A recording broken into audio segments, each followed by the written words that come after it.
இன்னைக்கு காலையில ஒரு 60 வயசு மதிக்கத்தக்க ஒரு பெண்மணி வந்திருந்தாங்க. ரொம்ப ஒல்லியா தின்னா லீனா இருந்தாங்க.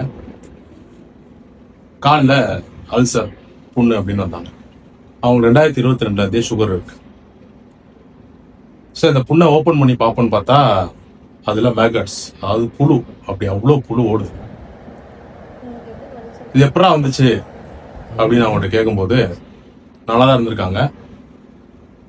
அவங்க கோயிலுக்கு போயிருக்காங்க, பேக் ஃபுட்டோட வெறுங்காலோட நடந்திருக்காங்க வெயில்ல. அதனாலதான் இந்த புண்ணே ஃபார்ம் ஆயிருக்கு. சரி, சுகர் எவ்வளவு இருக்குன்னு பார்ப்போம். HbA1c பார்த்தா 6.7 தான் இருக்கு. ஸோ நியர் நார்மல், நல்ல கண்ட்ரோல் வச்சிருக்காங்க சுகரை. 2022 இருந்து சுகர் இருக்கு. 3 இயர்ஸ் ஆயிருக்கு. Okay fine, HbA1c is normal. ஆனா மேகட்ஸ், அதாவது புழு வைக்கிற அளவுக்கு புண்ணு வருது அப்படின்னா காரணம் அவங்க தான்.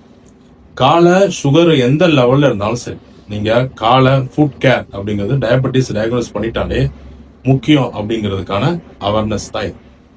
ஸோ வெறுங்காலோட கோயில் குளத்துக்கு நீங்க நடக்கிறீங்க அப்படின்னா திக்கான சாக்ஸ் வாங்கிக்கோங்க. அந்த திக்கான சாக்ஸ் போட்டு நடங்க. உங்க ஃபுட் கேர் ரொம்ப முக்கியம், எந்த லெவலில் டயபெட்டிஸ் இருந்தாலும் சரி.